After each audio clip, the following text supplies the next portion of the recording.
నమస్తే welcome to magazine story. వంగి వంగి దండాలు పెట్టారు. అరచేతిలో వైకుంఠం చూపించారు. గెలిపిస్తే అద్భుతాలు చేస్తామన్నారు. అధికారం అందుకోగానే అరాచక పాలన మొదలుపెట్టారు. విధ్వంసం, మహా విధ్వంసం.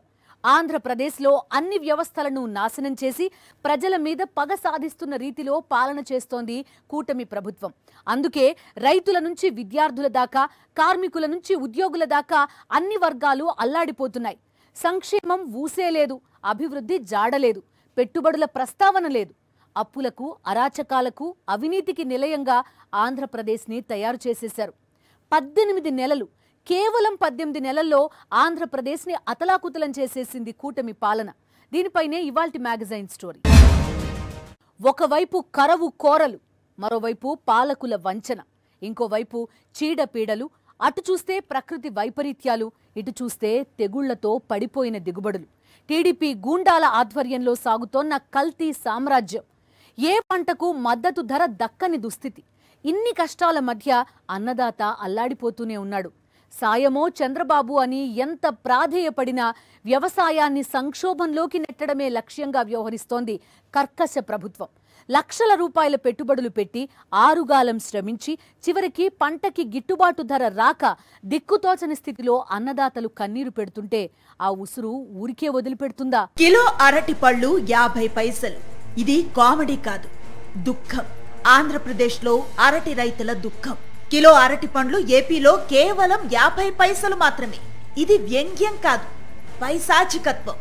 అన్నదాతల మీద పాలకుల పైశాచికత్వానికి ప్రతీక. కిలో అరటి పళ్ళు 50 పైసలంటే 50 పైసలే. ₹1 వాడుకలోనే లేదు కాబట్టి ఇది చరిత్ర అనుకోనేరు. కాదు, దౌర్భాగ్యం. అందరికీ అన్నం పెట్టే అన్నదాతల ఉసురు మూట కట్టుకునే పాలకులు మిగిల్చిన దౌర్భాగ్యం. ఆంధ్రప్రదేశ్లో అన్నదాతల పరిస్థితి ఎంత ఘోరంగా ఉందో చెప్పటానికి గత 18 నెలలుగా ఎన్నో ఉదాహరణలు ఉన్నాయి. ఇప్పుడు ఒక అగ్గిపెట్టె కన్నా తక్కువ ధరకి కిలో అరటి పళ్ళు పలుకుతున్నాయంటే రైతులకు గిట్టుబాటు ధర కల్పించడం మీద కూటమి సర్కార్కి ఉన్న చిత్తశుద్ధిని అర్థం చేసుకోవచ్చు. లక్షలకు లక్షలు పెట్టుబడులు పెట్టి 6 గాలం శ్రమించిన రైతన్నలు పంటకి పలుకుతున్న ధరను చూసి బోరుమంటున్నారు. యూరియా కోసం ఏడ్చి, పైసా పెట్టుబడి సాయం అందక ఏడ్చి, 0 వడ్డీ రాయితీ కనబడక ఏడ్చి, ఉచిత పంటల బీమా లేదని ఏడ్చి, అప్పులకేడ్చి, తిప్పలకేడ్చి, చచ్చి చెడి పంటలు పండిస్తే కిలో అరటి పండ్లు 50 పైసలు పలుకుతుంటే ఇక ఏడ్చే ఓపిక కూడా లేక గుండె పగిలినంత పనవుతోంది అన్నదాతలకు. ఏం చేయాలి సార్? కంపెనీలు బంద్ అయినాయి, ఎవరు కొనేవాళ్ళు లేరు. మినిమం ఎకరాకు 1,70,000 నుండి 2 లక్షల వరకు పెట్టుబడి వచ్చింది. రైతు చాలా దీనభావమాన పరిస్థితిలో ఉన్నాడు. మందులు మాకులు తాగే పరిస్థితిలోకి దిగజారినాడు. ఇదే ధరలు కొనసాగితే ఇంక రైతు పరిస్థితి ఏ విధంగా ఉంటుందో ఏం చెప్పలేము. అంటే 30 పైసలు అంటే ఏం రాదు అసలు. ఒక టీ నీళ్ళు కూడా పోయాలంటే ₹5 నుండి ₹10 తీసుకుంటున్నారు. ఒక రైతు పండించిన పంట ఒక మందు మూట కొనాలంటే ₹2,000. ఒక డ్రిప్ మందు బ్యాగ్ కొనాలంటే 6 నుండి ₹7,000. ఏ విధంగా 30 పైసలకు 40 పైసలకు కొంటే ఎట్లా గిట్టుబాటు అవుతుంది? కరోనా టైంలోనే బాగా కొన్నారు. అప్పుడు అంత సిచ్యువేషన్ క్రిటికల్గా ఉన్నప్పుడే. ఇప్పుడు ఏంది బాగా ఫ్రీగా మార్కెటింగ్ జరుగుతున్నప్పుడు ఈ దినమాన పరిస్థితి అయితే రైతు ఏ విధంగా బతికి సావాలని విన్నారుగా. కొన్ని చోట్ల కిలో అరటి పళ్ళు 30 పైసల ధర పలుకుతోందట. ఎకరానికి 2 లక్షల రూపాయల దాకా పెట్టుబడి పెట్టిన రైతుల పరిస్థితి ఏంటి? ఒక అరటి రైతు మాత్రమే కాదు, మిర్చి, పత్తి, ఉల్లిపాయలు, టమాటా, అది ఇదని కాదు, ఏ పంటకు గిట్టుబాటు ధర దక్కక అన్నదాతలు అల్లాడుతున్నారు. ఆంధ్రప్రదేశ్లో రైతన్నలను ఇంత ఘోరమైన స్థితిలోకి నెట్టేసిన కూటమి పాలనపై వైఎస్ జగన్మోహన్ రెడ్డి ధ్వజమెత్తారు. అన్నదాతల కష్టాలను దేశం మొత్తానికి తెలియచేస్తూ సామాజిక మాధ్యమం ఎక్స్లో పోస్ట్ చేశారు. అన్నదాతలకు దన్నుగా నిలవాల్సిన చంద్రబాబు సర్కార్ అందుకు పూర్తి భిన్నంగా వ్యవహరిస్తూ ఉండటాన్ని సూటిగా ప్రస్తావిస్తూ తీవ్రంగా ధ్వజమెత్తారు. విపత్తుల సమయంలో ఉచిత పంటల బీమా లేదా ఇన్పుట్ సబ్సిడీ ఇస్తామని హామీ ఇచ్చి పంటలకు గిట్టుబాటు ధర కల్పిస్తామని నమ్మబలికి మోసం చేశారు. చంద్రబాబు ప్రతి హామీ ఒక మోసమేనని నిరూపితమైంది. అందుకే రైతుల కోసం వైఎస్ఆర్సీపీ మరొక్కసారి పోరుబాటను ప్రారంభించింది. గిట్టుబాటు ధరలు లేక రైతులు అల్లాడిపోతుంటే కూటమి ప్రభుత్వం మాత్రం చోద్యం చూడటంపై మాజీ మంత్రి బుగ్గన మండిపడ్డారు. గిట్టుబాటు ధర లేక ఇబ్బందులు పడుతున్న రైతులకు సంఘీభావంగా బుగ్గన రాజేంద్రనాథ్ రెడ్డి పాదయాత్ర చేశారు. మద్దతు ధర అనే పదానికి అర్థం కూడా మర్చిపోతున్నారు. మద్దతు ధర ఎందుకు పెట్టిండేది? ఏ రోజైనా కానీ ఒక వ్యవసాయదారునికి రైతును పండించిన పంటకు ఏ విధమైన ఖర్చు కూడుకొని ఉంటుందో చూసి ఆ ఖర్చు ఒకవేళ ఏ కారణం వల్లన్నా దాటి రాకుంటే ప్రభుత్వము ఒక ప్రొటెక్షన్ ఇస్తుందన్నమాట మద్దతు ధర రూపంతో. ఎట్లా? అది ఒక క్యాలిక్యులేషన్ వేసి ఈ మైనన్నా ఒకవేళ ఇస్తే కనీసం నష్టం కాకుండా ఏదో కొనుగోలుతో బయటపడగలుగుతాడనేది మద్దతు ధర. అయితే మద్దతు ధర ఒకవేళ అమలు పరచాలంటే ఎట్లా అమలు పరచాలా? సేకరణ చేస్తేనే కదా, ప్రొక్యూర్మెంట్ చేస్తేనే. అసలు ధాన్యాన్ని కానీ పంటను కానీ ప్రభుత్వం సేకరించకుండా మద్దతు ధర అని చెప్పి పెడితే దానికి ఉపయోగం ఏముంది? ప్రొక్యూర్మెంట్ లేదు కాబట్టి మద్దతు ధర అనే దానికి ఊరికి అదొక పేపర్ మీద రాసుకున్న రాత అయిపోయింది అంతే. అరటి ఒక్కటే కాదు, రాష్ట్రంలో దాదాపు ఏడాదిన్నరగా పంట ఏదైనా అన్నదాతకు మిగులుతున్నది ఆ క్రందనే. వరి, మొక్కజొన్న, పత్తి, మిర్చి, కంది, టమాటా, కొబ్బరి, వేరుశెనగ, మామిడి, ఉల్లి, సజ్జ, అలా పంట ఏదైనా సరే రైతుల పరిస్థితి అగమ్యగోచరమే. మద్దతు ధర మాటే లేదు. ప్రభుత్వం ఆదుకున్న పాపాన పోలేదు. ప్రస్తుతం అరటి రైతు పరిస్థితి అయితే అడకత్తెరలో పోకచెక్క మాదిరిగా మారింది. పెట్టుబడులు రాని దైన్యంలో ఉన్నారు. రైతులకు భరోసాగా నిలవాల్సిన చంద్రబాబు సర్కార్ ఆ ఆలోచనే చేయటం లేదు. కనీసం మార్కెటింగ్ కల్పించే ప్రయత్నం చేయటం లేదు. లక్షల రూపాయలు ఖర్చు చేసి సాగు చేసిన పంటను కొనేవారు లేక దున్నేస్తున్న ఘటనలు దర్శనమిస్తున్నాయి. అరటికే కాదు, మొన్నటికి మొన్న మామిడి, ఆ తర్వాత ఉల్లి, టమాటా, మొక్కజొన్న, ఇలా పంటలన్నీ మద్దతు ధరలు లేక చరిత్రలో ఎన్నడూ లేని విధంగా దున్నేస్తున్న పరిస్థితులు కేవలం ఒక్క ఆంధ్రప్రదేశ్లోనే నెలకొన్నాయి. చంద్రబాబు ప్రభుత్వ రైతు వ్యతిరేక విధానాలు రాష్ట్రంలో రైతులను కుదేలు చేస్తున్నాయి. ఇప్పటికే మామిడి, ఉల్లి, టమాటా, అరటి రైతులు తమ ఉత్పత్తులను రోడ్లపై పారబోసి పంటలను దున్నేయగా తాజాగా అరటి, పత్తి రైతులు చేరుతున్నారు. ఖరీఫ్ సీజన్లో కురిసిన భారీ వర్షాలకు పల్నాడు జిల్లాలో పత్తి పంట బాగా దెబ్బతింది. పత్తికాయల్లోకి వర్షపు నీరు చేరటంతో అవి నల్లగా మారిపోయాయి. పత్తి నాణ్యతతో పాటు దిగుబడిపైన వర్షాల ప్రభావం ఎక్కువగా పడింది. తుఫానుకు ముందు ఎకరాకు 8 నుంచి 10 క్వింటాళ్ల పత్తి ఆశించిన రైతులకు వర్షాల వల్ల 5 నుంచి 6 క్వింటాళ్లు కూడా దిగుబడి రాని దుస్థితి. ఇలా పల్నాడు జిల్లా వ్యాప్తంగా 54,145 ఎకరాల్లో పత్తి పంట నష్టం వాటిల్లిందని ప్రాథమిక అంచనాలు వేసిన చంద్రబాబు ప్రభుత్వం చివరకు 3,912 ఎకరాలకు మాత్రమే నష్టపోయినట్లుగా తుది లెక్కలను కుదించి మిగతా పంట పరిహారాన్ని ఎగ్గొట్టేస్తోంది. నిబంధనల పేరిట నష్టపోయిన రైతులను జాబితా నుంచి తొలగించింది. అన్నదాతలను అన్ని రకాలుగా హింస పెడుతూ వాళ్లకండగా ఉండే బాధ్యతను పూర్తిగా విస్మరించిన చంద్రబాబు ప్రభుత్వం ఇప్పుడు రైతన్నా మీకోసం అంటూ హడావుడి చేసింది. కానీ హామీల ఎగవేత తప్ప ఏడాదిన్నర పాలనలో చేసిందేమీ లేకపోవటం, అన్నదాత సుఖీభవ అంటూ దగా చేయటం, విపత్తుల వేళ ఆదుకోకుండా గాలికి వదిలేయటంతో తొలి రోజే అన్నదాతల నుంచి తీవ్ర ప్రతిఘటన ఎదురైంది. దీంతో రెండో రోజు నుంచే ముఖం చాటేశారు. కనీసం కరపత్రాలు కూడా పంచే సాహసం చేయలేకపోయారు. ప్రతి నెల సామాజిక పింఛన్ల పంపిణీలో ఫోటోషూట్తో నానా హంగామా చేస్తున్న సీఎం చంద్రబాబు రైతుల గడప తొక్కలేకపోయారు. రైతుల కోసం ప్రాణం ఇస్తానంటూ ఎన్నికల్లో నమ్మబలికిన జనసేన అధినేత డిప్యూటీ సీఎం పవన్ కళ్యాణ్ అయితే పత్తాలేరు.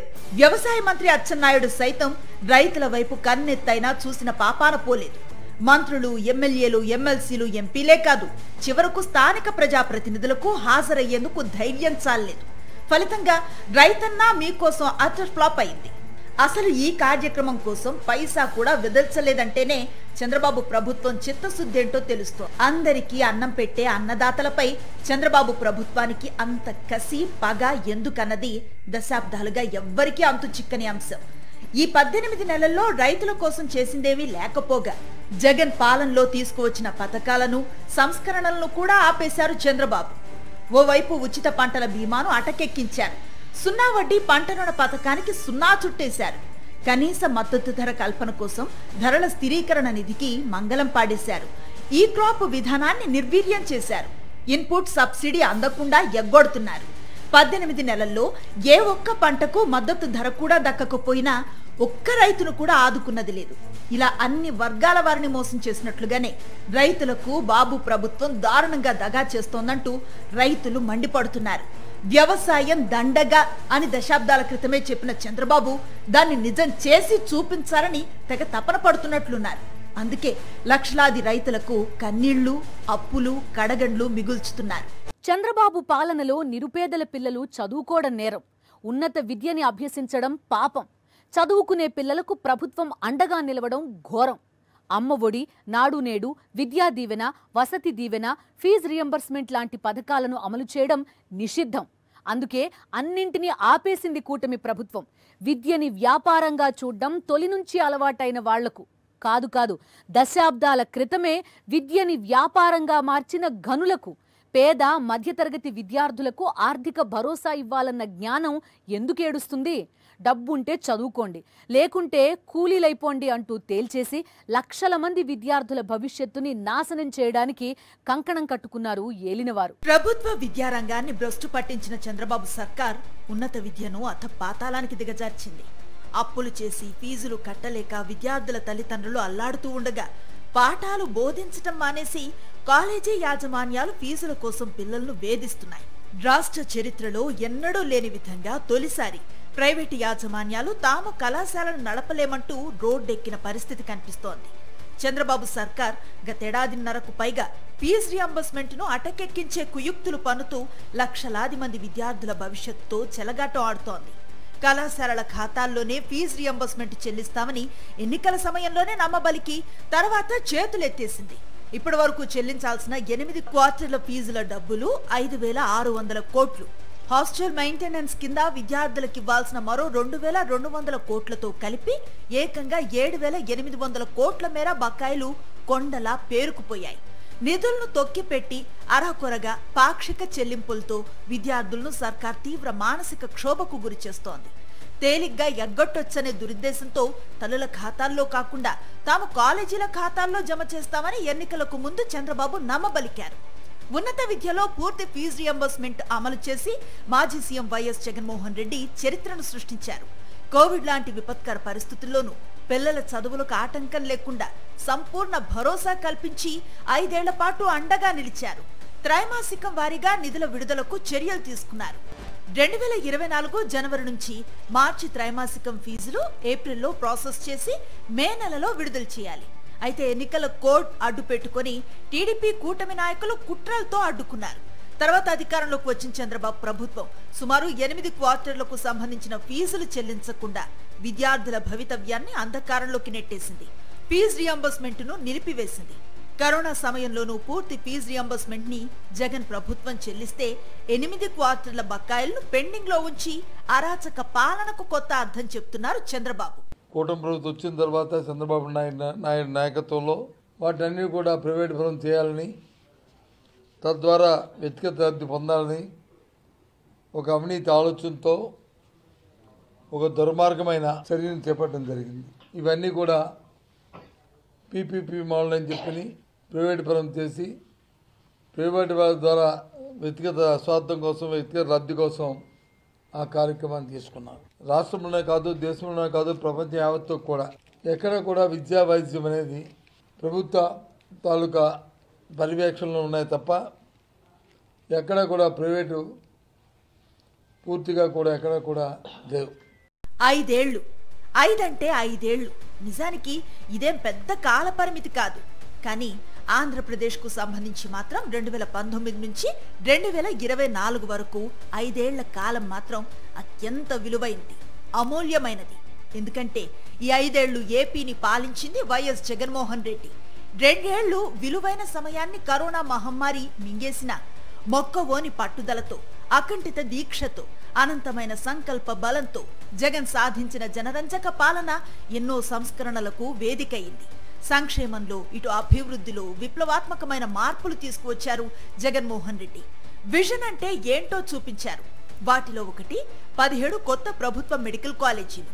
ముఖ్యమంత్రిగా 16 ఏళ్లు పనిచేసిన ఒక్క ప్రభుత్వ మెడికల్ కాలేజీని కూడా తీసుకురాని చంద్రబాబు జగన్ తీసుకువచ్చిన మెడికల్ కాలేజీల్లో 10ంటిని ప్రైవేటు పరం చేస్తూ కోట్ల రూపాయలు ఉన్న వాళ్లకే వైద్య విద్య అని తేల్చి చెప్పేశారు. చంద్రబాబు ప్రైవేటు మంత్రం వెనుక ఉన్న రహస్యం రాష్ట్రానికి సంపద సృష్టి కాదు, సొంత సంపద సృష్టి. నిజానికి 2014-18 మధ్య కేంద్రంలో భాగస్వామిగా ఉండి ఒక్క కొత్త వైద్య కళాశాల ఏర్పాటుకు కూడా కేంద్రానికి ప్రతిపాదన పంపకుండా రాష్ట్ర ప్రజలకు తీరని ద్రోహం తలబెట్టారు. 2014-19 మధ్య చంద్రబాబు చేసిన ద్రోహం కారణంగానే మన విద్యార్థులు తీవ్రంగా నష్టపోయారు. ఎంబీబీఎస్ వంటి కోర్సులు ధనికుల పిల్లలే చదవాలన్నది చంద్రబాబు విజన్. చంద్రబాబు మొదటిసారి ముఖ్యమంత్రి అయిన 1995 నుంచి ఆయన తీరింతే. అప్పటి నుంచి ముఖ్యమంత్రిగా 16 ఏళ్ల అధికారంలో ఉన్న తన హయాంలో ఒక్కటంటే ఒక్క ప్రభుత్వ వైద్య కళాశాలను కూడా ఏర్పాటు చేయలేదు. ముఖ్యంగా 2016-18 మధ్య కేంద్రంలో ఎన్డీఏ ప్రభుత్వం దేశవ్యాప్తంగా 82 వైద్య కళాశాలల ఏర్పాటుకు సాయం చేసింది. ఆ సమయంలో కేంద్రంలో బీజేపీ ప్రభుత్వానికి మద్దతు ఇస్తూ ఆ ప్రభుత్వంలో చేరి కూడా చంద్రబాబు ఒక్క ప్రభుత్వ కళాశాలను కూడా సాధించలేకపోయారు. ఎక్కువ కాలం ముఖ్యమంత్రిగా ఉన్నానని గొప్పగా చెప్పుకునే చంద్రబాబు రాష్ట్రంలో వైద్య విద్యకు ఘోరీ కట్టారు. ఇది చాలదన్నట్లుగా ఇప్పుడు పీపీపీ విధానంలో కొత్త వైద్య కళాశాలల నిర్వహణ పేరిట రాష్ట్ర ప్రజలపై మరో పిడుగు వేశారు. రాష్ట్ర భవిష్యత్తుతో, విద్యార్థుల భవిష్యత్తుతో, ప్రజల ఆరోగ్యాలతో ఆటలాడుకుంటున్నారు. నాయకుణ్ణి చూస్తే నమ్మకం కలగాలి, భవిష్యత్తు మీద భరోసా పుట్టాలి, మాకేం కాదని తను ఉన్నాడన్న విశ్వాసం కలగాలి, రేపటి రోజుపై ఉన్న భయం పోవాలి, ఈరోజు నిశ్చింతగా అనిపించాలి. మరి ఏపీలో పరిస్థితి ఏంటి? అప్పులు, ఆటవిక పాలన, ఆర్థిక సంక్షోభం, అరాచకాలు, అన్నదాతల కన్నీళ్లు, ఇలా చెప్పుకుంటూ పోతే ఆ జాబితా పెద్దదే. 18 నెలల పాలనలో చంద్రబాబు సాధించిన ఘనతేంటో తెలుసా? 2.5 లక్షల కోట్ల రూపాయల అప్పు. అంత మొత్తం ఏం చేశారో, ఎక్కడ ఖర్చు పెట్టారో ఎవ్వరికీ తెలీదు. అలానే పనిలో పనిగా అధికారంలో ఉన్న వేళ స్కీమ్లు చేయడం పచ్చముఠాకి బాగా అలవాటు కదా. 2014 నుంచి 2019 మధ్య సీఎంగా చంద్రబాబు ఎడాపెడా కుంభకోణాలు చేసి పారేశారు. సాక్ష్యాధారాలతో అడ్డంగా దొరికిపోయారు కూడా. ఇప్పుడు ఆ కేసులను క్లోజ్ చేసుకునే పనిలో బిజీగా ఉన్నారు. ఆంధ్రప్రదేశ్లో గత 18 నెలలుగా సాగుతున్న అరాచక పాలన రాష్ట్రాన్ని అతలాకుతలం చేసేస్తోంది. ప్రజలను పగబట్టిన రీతిలో పాలన చేస్తున్న కూటమి ప్రభుత్వం అన్ని వ్యవస్థలను నిర్వీర్యం చేయటంలో విజయం సాధించింది. అలానే అనేక కుంభకోణాల్లో సాక్ష్యాధారాలతో సహా దొరికిపోయి కేసులను ఎదుర్కొంటున్నారు చంద్రబాబు. నాడు చంద్రబాబు బరి తెగించి సాగించిన అవినీతి దందాను చాప చుట్టేసేందుకు టీడీపీ కూటమి ప్రభుత్వం కుట్ర కార్యాచరణను వేగవంతం చేసింది. అధికారంలో ఉండగానే ఆ అవినీతి కేసులను క్లోజ్ చేసేయాలన్న కుతంత్రమే ఏకైక ఎజెండాగా చెలరేగిపోతోంది. రాష్ట్రంలో 2014లో టీడీపీ అధికారంలోకి రాగానే చంద్రబాబు మద్యం దోపిడీకి తగబడ్డారు. 2012 నుంచి అమల్లో ఉన్న ప్రివిలేజ్ ఫీజును నిబంధనలకు విరుద్ధంగా రద్దు చేశారు. ఆర్థిక శాఖ అనుమతి కానీ, కేబినెట్ ఆమోదం కానీ లేకుండానే 2015లో చంద్రబాబు ప్రభుత్వం కొత్త మద్యం విధానాన్ని తెచ్చింది. మద్యం దుకాణాలు, బార్లపై ప్రివిలేజ్ ఫీజును రద్దు చేస్తూ చీకటి జీవోలు 216, 217ను జారీ చేసింది. దీంతో 2015 నుంచి 2019 వరకు 4 ఏళ్లలో ఏడాదికి 1,300 కోట్ల చొప్పున 4 ఏళ్లలో 5,200 కోట్ల మేర ప్రభుత్వ ఖజానాకు గండి కొట్టింది. ఇక 4,840 ప్రైవేటు మద్యం దుకాణాలతో పాటు మరో 4,840 పర్మిట్ రూములు ఏర్పాటు చేసింది. మద్యం దుకాణాలు, బార్లు అన్ని టీడీపీ సిండికేట్ కే కట్టబెట్టింది. 43,000 బెల్ట్ దుకాణాలను ఏర్పాటు చేసింది. రాష్ట్రంలోని 20 డిస్టిలరీలలో 14 డిస్టిలరీలకు టీడీపీ ప్రభుత్వమే అనుమతినిచ్చింది. మిగిలిన డిస్టిలరీలకు కూడా అంతకు ముందు ప్రభుత్వాలే అనుమతులిచ్చాయి. అంతేకాదు బెవరేజెస్ కార్పొరేషన్ ద్వారా మద్యం కొనుగోళ్లకు మొత్తం 20 డిస్టిలరీలను ఎంప్యనాల్ చేసింది కూడా బాబు సర్కారే. ఎంఆర్పీ కంటే 20% అధిక ధరలకు మద్యం విక్రయాలు సాగించి మరో 20,000 కోట్లను కొల్లగొట్టింది. ఆ అంటే అభివృద్ధి, ఆ అంటే ఆంధ్రప్రదేశ్. 5 ఏళ్ల జగన్మోహన్ రెడ్డి పాలనలో ఏపీ ఇమేజ్ దేశవ్యాప్తంగా తన ఉనికిని ఇలానే చాటుకుంది. కానీ చంద్రబాబు అధికారంలోకి రాగానే మొత్తం సీన్ మారిపోయింది. సంక్షేమం, అభివృద్ధి, సంస్కరణలు లాంటివి ఏపీలో ఇప్పుడు నిషేధం. అన్ని వర్గాల ప్రజలు బెంబేలెత్తిపోయేలా పాలన చేస్తున్న కూటమి ప్రభుత్వం ఆ అంటే అవినీతి కేసుల ఎత్తివేత, ఆ అంటే ఆటవిక పాలన అంటూ ఏపీ ఇమేజ్ ని దేశ ప్రజల ముందు చులకన చేస్తోంది. ఇది ఇవాల్టి మ్యాగజైన్ స్టోరీ. మరో ఇంట్రెస్టింగ్ టాపిక్ తో మళ్ళీ కలుద్దాం. అంతవరకు స్టే విత్ us.